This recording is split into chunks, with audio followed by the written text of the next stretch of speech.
Hi and welcome to Candid Talk. You ask and we answer. And this time round, one of the most asked questions was about land transactions in Uganda. And I promise you I have the best experts in the world, especially in this country. So today I brought you a very important guest to me, but also I think by the end of this episode, he'll be very important to you, so you'll have to look for him, right? Okay, let's get started.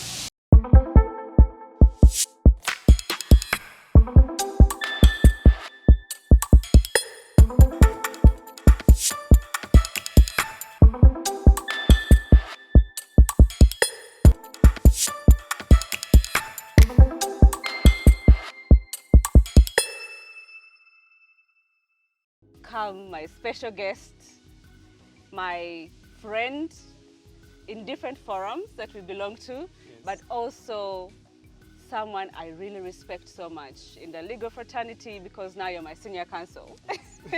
Yeah, when true. Someone is senior, they are senior. They are senior. Mr. Julius Turinawe, welcome to the show. Thank you, my sister, my land sister, Adelle. What a pleasure to be invited by you on this show. Yeah. I am very, very grateful. I have been watching your shows. Thank you. Trust me, they are very captivating, very educative. I cannot miss any single episode that you issue. That's encouraging. Yes. It gives me the energy to move on. Now, let me introduce you very well. Mr. Julius Turinawe and Kamba Company Advocates, right? Yes. I got that right? Yes. And you're found at Master Plaza Building, first floor on Suite 5-6-7. Yes. Wow. How is business? How is the legal world doing? The legal world is basically like any other business, very enjoyable, very educative, very challenging. To us, every time we move out of our houses, we go out to learn. Very true. We open our mind to be educated every day by situations, by environment, by time, by people we meet. And today, we are doing that. We are going to give back to the people, but just give them a glimpse of what happens in the land transactions in Uganda. So when this question came up, there was no better person suited to answer these questions. Who owns land in Uganda, Julius? Yeah, land in Uganda, before I answer the question who owns it. Yes. Land in Uganda is owned in different tenures. Yes. First of all, there is Myroland tenure system. Yeah. We also have freehold land tenure system. Also, we have leasehold tenure system and customary tenure system. So those are 4 types. Okay. These are different types being owned in different parts of the country, and every citizen of Uganda has a right to own property in their own right, either as individually or as a group of people. So every Ugandan has a right to own land? Every Ugandan has a right to own land. That's a good start. Yes. So even companies can own land. Foreigners can own land, but only leasehold system. So, and that was one of the other things we're going to get to, if a foreigner can own land in the other tenure systems. Yes. Possibly what we can now look at, how these tenure systems work. For example, Myroland. Yes. How does this work? What are the pros and cons of this? Yeah, Myroland has its origin from the 1900 agreement, Uganda agreement. Those who did SST. Yeah, it's as old as that. Majorly, it started here in Uganda Kingdom. Yeah. And most of the land owned here in Uganda is Myro. Okay. Myro is land owned by any Ugandan. It's not specifically owned by people around this region. You can come from Guru and own Myro land in Uganda. You can come from Western Uganda and own land here in Uganda, the Myro tenure system. Yes. So any person can own it, but the origin of it emanates from the 1900 Uganda agreement. Okay. Yes. And is it a favorable tenure system at all? It is favorable in a way that it's not conditioned. Okay. If you own that land, it's your land. It has no limited time within which to hold that land. It is unlimited. So you own it in perpetuity. If you own it, your daughter or son may own it tomorrow, then their sons and daughters. Yes. So it's continuous. What's the difference between the Myroland tenure system and then the freehold? Now, freehold land system also, this is land which is owned as a tenure system in Uganda, Yes. just like I explained before. Yeah.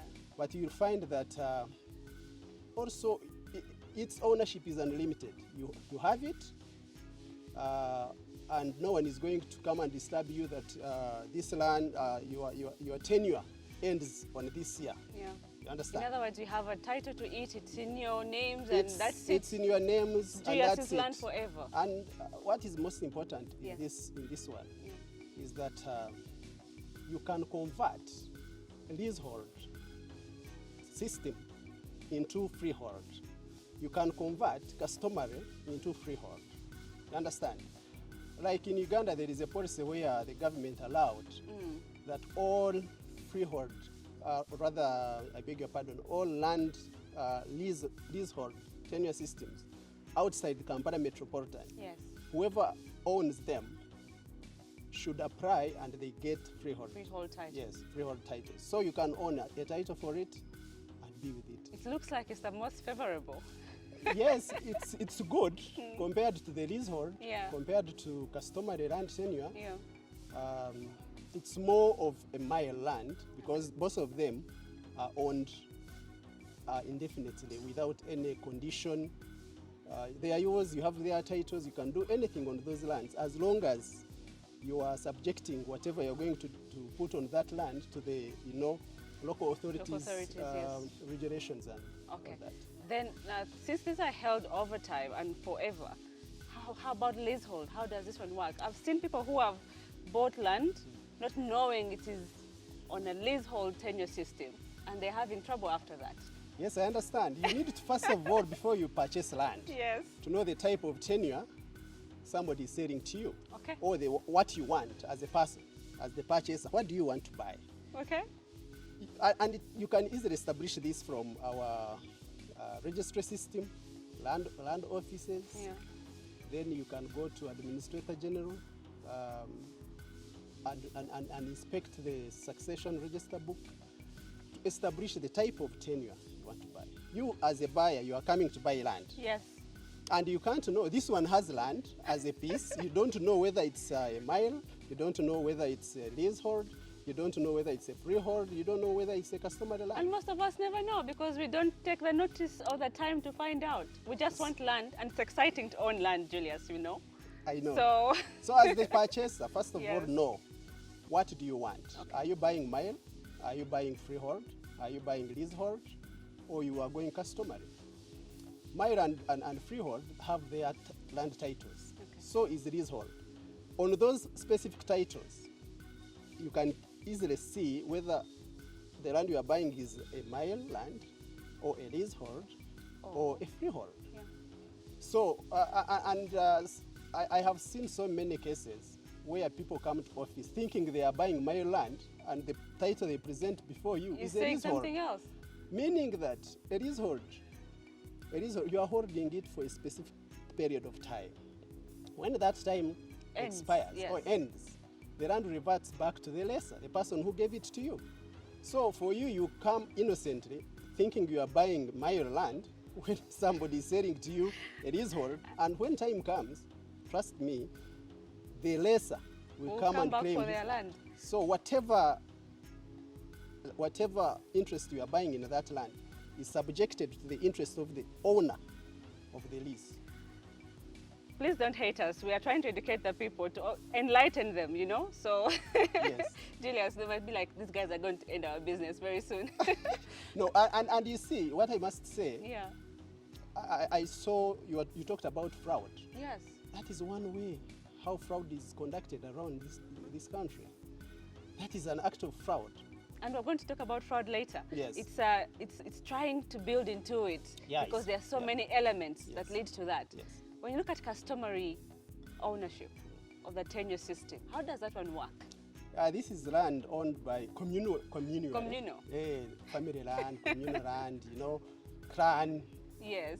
That one, actually, this type of tenure is, I think, the biggest in this country. Okay. Mostly outside the Uganda kingdom. This is how land was being held. Yeah. Even here in Uganda, it's still there. But then it is land held by the family, the clans. Yes. If you're going to purchase land that is customary owned, what do you have to do? Because now there are so many interested parties. You as an individual, what do you have to do? You first of all need to establish who is the seller. Yeah. Where is this land you are going to buy? Who is the seller? In any tenure, if you are going to buy, you must do due diligence. You must establish whether the person who is selling to you is the right owner of that land. Otherwise, if you don't do that, you may end up being duped. We have seen so many cases decided and undecided now in court where people have been duped.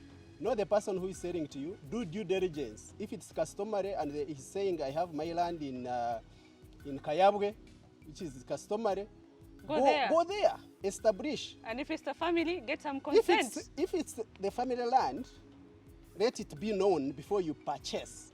And don't purchase unless the entire family has consented. Otherwise, if you follow... And that's where the problem is. Yes. One person is consenting, the other person or the other crew is not interested. Now that's one, and the battle that's starts. one answer to your question, how hard is it to buy the land in Uganda? They decided now in court where people have been duped. Know the person who is selling to you, do due diligence. If it's customary and he's saying, I have my land in Kayabwe, which is customary, go there, establish. And if it's the family, get some consent. If it's the family land, let it be known before you purchase. And don't purchase unless the entire family has consented. Otherwise, if you follow... And that's where the problem is. Yes. One person is consenting, the other person or the other crew is not interested. Now that's one, and the battle that's starts. one answer to your question. How are you going to prove it? Take photos, let everyone sign, and even circulate them with if the you digital world, get videos, and so that you remove any element of those who want to dispute the sale tomorrow, and yet they benefited from it. When you talk about customary tenures, and then there's what the bona fide occupants, those ones have become a problem. How do you handle a bona fide occupant? Maybe you can define for the viewers what a bona fide occupant is. A bona fide occupant is somebody who has been in land for a very long time, over 12 years, before even after the promulgation of our constitution, uninterrupted. He has stayed there for a very long time. No one has disturbed his peace. And he's there. He can even be on the land that is titled. A bona fide occupant can be found on the land that is like Myroland. You can have a title, you are on the same land, but you allow somebody to be on that land from the other side or the other corner of your land, very far from your house. For more than 12 years. For more than 12 years. That person will be a bona fide occupant. And now, the bona fide occupant, under our laws, have rights. You cannot disturb them. You cannot just come and say, tomorrow, pack and go. No. And that has been happening a lot. We've been seeing in the news. Yes. People saying, I am not leaving this land. We have been here for 15 years. Yes. And people are trying to push them away. And I'm thinking, that was if you're going to protect these people. How then, if you're a bona fide occupant, what do you do in that circumstance? Someone has bought the land and they want you off. First of all, it is wrong for somebody to buy the land when you are there as a bona fide occupant without your consent. The bona fide occupant must have the consent as well. He must give consent as well. When you buy, for example, the Myroland, where a bona fide occupant occupies, you buy your interest, legal or equitable, subject to the interest of the bona fide occupant. So you will have to agree with the other bona fide occupant if you want your land vacant. And pay him off. And compensate them. And compensate them, they go. If you don't, they will say, for us, we are not going. This is our land. And you can't do anything. And that's why people find it unfair. Like lawyers, you're now trying to... You've had those cases. And I have handled so many. But this is the law. This is what the law says. The bona fide occupant has their own rights. And they occupy their premises within their own rights. I know a person who bought land in Chiwoga. Those who are watching from outside the country, that's a place in Uganda. And there were about 4 bona fide occupants, and he wanted to do commercial farming. And you're saying, get off. And you're saying, no, we're not going anywhere. Yeah, they can't go. You must compensate them. There is a possibility that the bona fide occupant doesn't want to go. You will develop wherever and you will And not touch his land. Oh, no. Yeah, but you see, everything comes out of an agreement. Yeah. Be good to them. Compensate them genuinely. Yeah. Ask them, tell them your programs. If they agree, I don't think most may not. If you're not hostile to them, If you are not hostile to I'm them. sure they will understand the plans you want to have. Absolutely. So let's follow the law in handling Yes. bona fide occupants. Yes. It's been a very serious issue. And I think most people are buying land also need to know that these people have rights. They have rights, undisputed rights, and ensure before you sign that agreement. One, when you are going to buy land, she talked about due diligence. Yes. First, go to the premises or the land you are intending to buy. Do due diligence on that land. Go there physically. Find out if there are people on the land. Go ahead and ask them what interest they have in that land. That's when you will start to establish that some are bona fide occupants, some are just squatters, some are just... And then you know the next course of action. Some are trespassers. Yes. Then it will guide you on what to do next. Interesting. And who to talk to. Because if somebody is a trespasser, you don't need to compensate them. You just have to but ask them to leave. if that person is a bona fide occupant, Yeah. you will have to approach them carefully. If you want the vacant possession, compensate them and they go. Now, everyone that is watching, it is important to understand different elements in land transactions. And most of you have been asking about this question. This is the time. We cannot tell you everything right now, but when we come back, we'll be talking about fraud and in detail of due diligence. You have to stay here because Candid Talk is all about accountability and growth. Yes. In the meantime, we're at Inyamat Gardens. Visit them and enjoy the ambience. See you in the next episode. Bye.